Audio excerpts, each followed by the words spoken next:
मला बरेचसे पेशंट विचारतात की रूट कॅनलनंतर कॅपची का गरज आहे. नमस्कार, मी डॉक्टर प्रसाद सोनार, मी डेंटिस्ट आहे, MDS आहे. कर्वेनगर आणि एरंडवणे असे 2 क्लिनिक्स आहेत.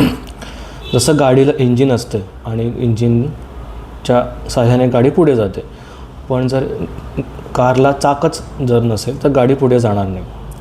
तसंच दात जेव्हा किडतो, जेव्हा आपण ट्रीटमेंट करतो रूट कॅनल नावाची, रूट कॅनलने दात तो फक्त वाचतो जसं इंजिन, पण दाताचं जे फंक्शन आहे चावणे ते कंप्लीट होण्यासाठी त्याला वरती एक कडक असं एक आवरण लागतं.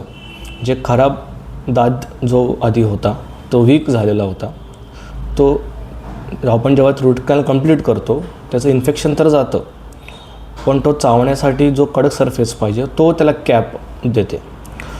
तर कार चालवताना जसं इंजिन असतं तसंच रूट कॅनल आहे, आणि कारला जसे टायर असतात ती कॅप आहे.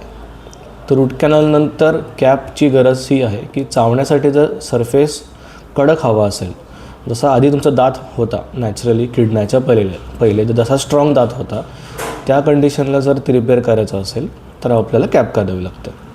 रूट कॅनल ही प्रोसेस कीड काढण्याची आणि दात वाचवण्याची आहे, आणि कॅप ही दात टिकवण्याची प्रोसेस आहे. थँक्यू.